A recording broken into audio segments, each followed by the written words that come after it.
What's up mga netizens, may iba naman tayo. Unahin naman natin yung shoutout bago yung mismong video. So shoutout sa mga following netizens na solid, na nagko-comment, na nagre-request magpa-shoutout. Kay Erin Lastimado, shoutout sa'yo. Kay Rihuyo Gaming, Ian Benitez, Angelo Christian Eliao, kay Abe Alzona, Jomel Dangkalan, Joren Brin, kay General Jugel, kay Papa Bry at sa kanilang group na One Seat Nation, kay Samboy Zacarias, sa estudyante ko si Sebastian Kirk Fulion. So shoutout sa inyo guys, yung mga gusto magpa-shoutout, comment lang kayo sa baba. Ngayon 2020 nagpapala na ako mag daily vlogs. Kung gusto nyo isama ko kayo sa daily lives ko, please comment down below kasi solid na yung suporta nyo. Sobra ako nagpapasalamat sa inyo, sa lahat ng mga taga Laguna dyan. Kung gusto nyo ng meet up, so like nyo lang yung Facebook page ko, Ned Adriano Vlogs. Doon nyo ako i-PM, doon tayo mag-usap-usap para malaman ko kung may pupunta ba or what. Also sa mga moto shop dito sa amin, Santa Rosa, Laguna, San Pedro, Pasita, Balibago, Cabuyao, yan, Alabang, lahat ng gusto mong i-collab sa akin para magka-sponsor naman tayo. So PM nyo lang ako sa Facebook page ko, Ned Adriano Vlogs. Usap tayo para magawa natin ng content yung moto shop ninyo, all that stuff. So without further ado, maraming salamat ulit. Let's get right to the vlog.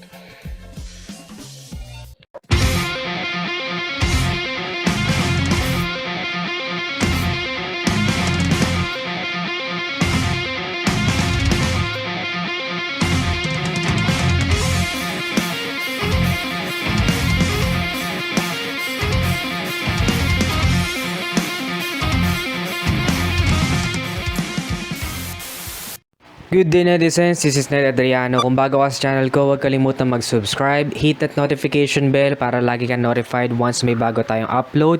Matuto ka sa channel ko na iba't ibang bagay na patungkol sa pagmamotor, and I promise you marami kayong matututunan. And as what I said on the early part of this vlog is gusto ko nga mag-daily grind for this vlog, this channel kasi sobrang init ng suporta ninyo at labis ako nagpapasalamat sa inyo netizens.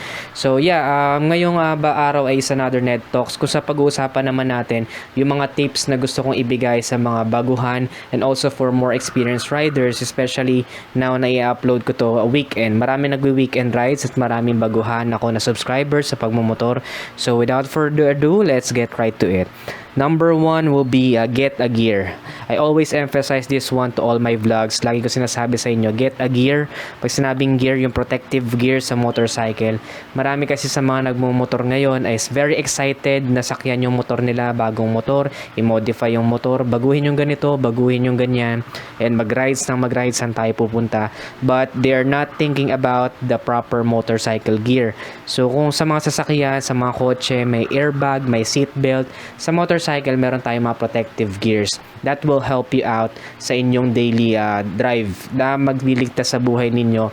On the other hand is makakapag-iwas na mapuruhan tayo in case something happen na hindi natin inaasahan, accidents, di ba?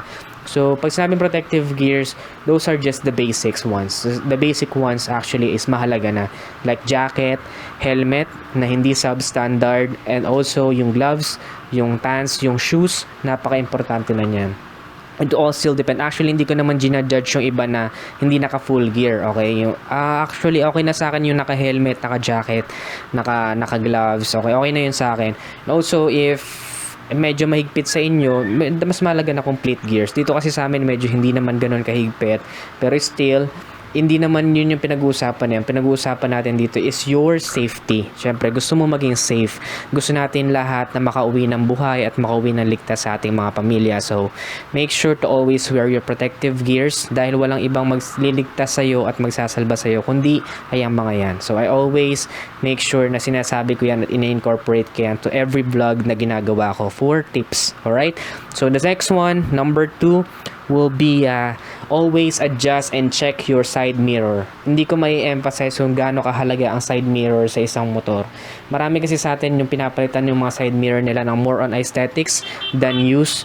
hindi ko sila masisisi, maybe they're very professional sa riding na, but I'm not actually into that, okay? Mas okay sa akin yung mga stock side mirrors, or kung i-modify mo lang, be more focused on the use than the aesthetics. Meron kasi iba na sobrang liit ng side mirror, halos wala ka na makita, pero napaka-importante ng side mirror. Ang tips ko sa mga baguhan pa lang, o kahit sa mga matagal na nagmumotor, bago tayo umandar, is i-check nyo muna kung naka-adjust ng maayos yung side mirror ninyo, kasi kahit saan mo yan i-park, for sure maiiba at maiiba yan, di ba? Hindi naman palaging naka-stay dyan sa komportabling zone mo yung side mirror mo eh. Maiiba at maiiba yan. Kung minsan kung may angkas ka, medyo naka-forward ka sa motor mo. Kung hindi naman, kung mag-isa ka lang, naka-backward ka naman.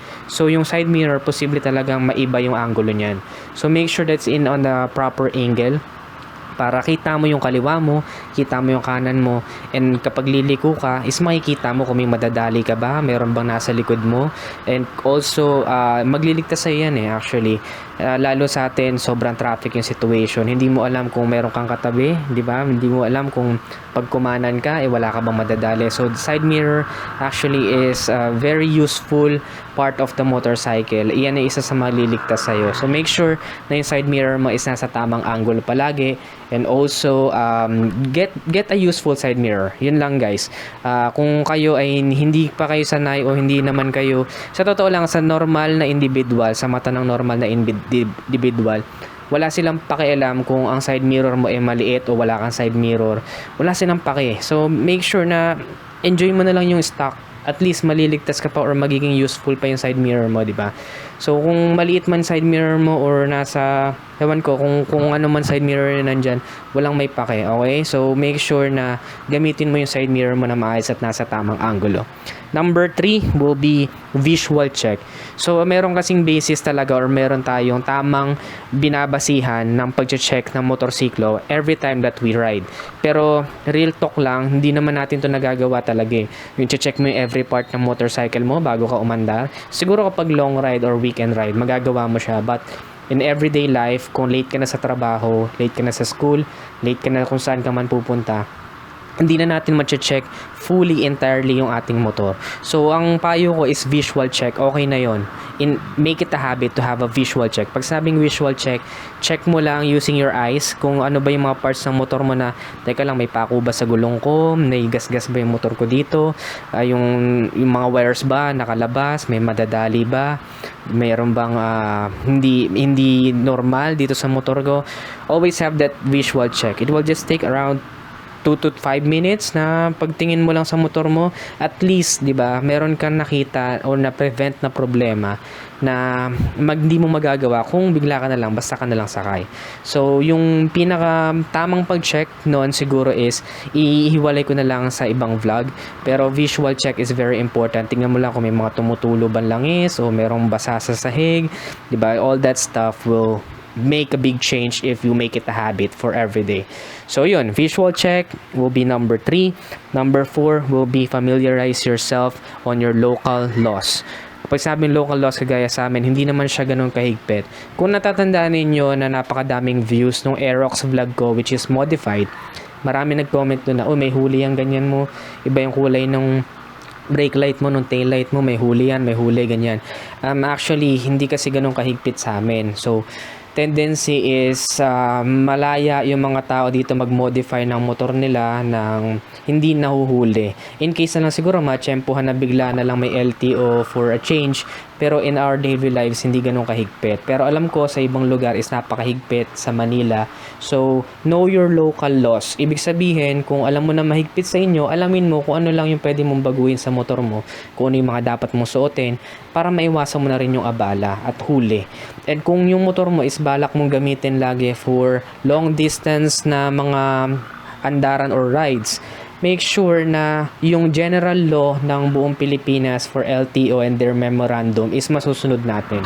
Kung saan dapat nakalagay yung headlight, yung mga auxiliary lights, kung anong kulay dapat ng mga lights, all that stuff, yung mga gears, protective gears na suot dapat na nagmumotor, yung mga modification na hindi pwede. So, make sure to familiarize yourself to all that stuff because it will make a big change. So, kung dun lang naman kayo sa inyong village or sa inyong lugar, sa inyong city at hindi naman ganun kahigpit, and then good for you. But if you wanna go something else na mas malayo, is better to comply to all the regulations ng LTO.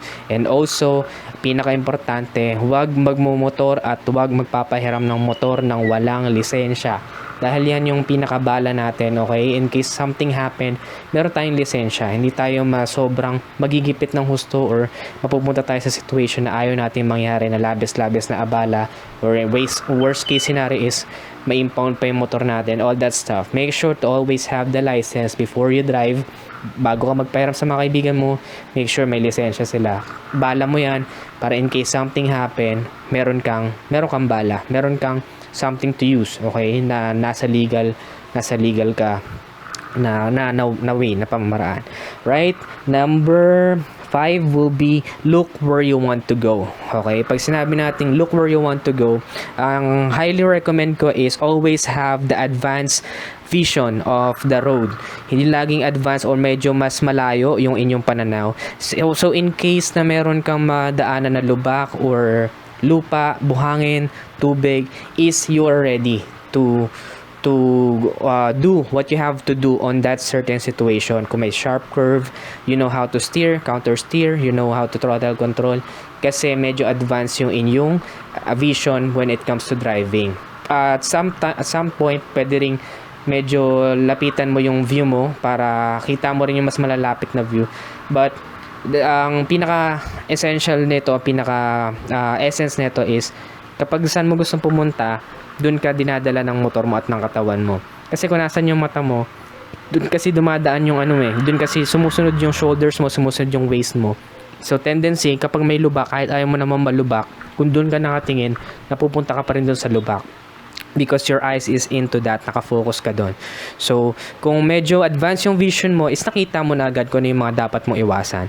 So, make sure to always look where you want to go. Next one will be defensive. Be a defensive driver. Okay, so wala nang masihigit pa sa motorcycle rider na defensive. Alright, kung takot ka na magasgasan motor mo, takot ka na maaksidente, then be defensive. Use your protective gears, yung mga i-modify mo sa motor mo, lagyan mo ng crash guard. Always be defensive. Kahit na mabagal yung patakbo mo, basta defensive rider ka, meaning to say, you're always safe. You're always thinking kung ano yung pwedeng mangyari sa daan. You're aware of all the people na nasa paligid mo, sa mga kasabayan mo, at hindi ka nangangamote or hindi ka nagkakamote riding. Alright, so always be defensive when it comes to riding. It's better to be slow than to be dead. Alright, and also wear your protective gears. Kagaya na sinabi ko sa una, it's better to sweat than to bleed. Okay, so always be defensive. Laging nasa advance yung inyong paningin, lalo pag traffic situation, kasi dapat laging yung paningin mo nandun sa pangalawang sasakyan or pangatlong sasakyan sa unahan mo, kasi biglang may tumatawid, sasakyan man o tao, may tumatawid dyan sa mga pedestrian lane. Dyan tayo minsan malalaman natin dapat naka-distance tayo sa ibang motor, all that stuff. It starts within. So kung ikaw mismo sarili mo defensive ka, make sure or I know na hindi ka mapupunta sa mga delikadong aksidente o sitwasyon because you are a defensive driver. Always keep that in mind. Be defensive. Next one will be the side stand. Okay, ito maliit na details pero dapat alam din natin. Yung meron kasi ibang motor na may kill switch with the side stand. So kapag naka side stand ka is hindi mo may start yung motor. So yung mga beginners minsan tataka, ano ba nangyari dito? Sira na ba yung motor ko? But merong kill switch yan sa side stand. Yung ibang motor, yung iba naman na wala, yun yung mas delikado. Kasi yung iba nakakapagpaandar na may side stand. So tendency kapag lumiko ka, sumabit yung side stand mo, maaaksidente ka. Or yung iba naman, ako, nangyari na sa akin personally, naka-side stand ako, naka-center stand ako. So, tinanggal ko sa center stand yung motor ko. So, bumaba yung motor, di ba? Natanggal ko sa center stand. Tapos, sumayad sa paa ko yung side stand. So, nakaskas sa paa ko yung side stand. Nagkasugat ako. Sakit yun, di ba? So, make sure to always be mindful of your side stand. Always keep your side stand up and down, depende sa situation. Kung nasa parking, mag-side stand ka muna bago ka bumaba.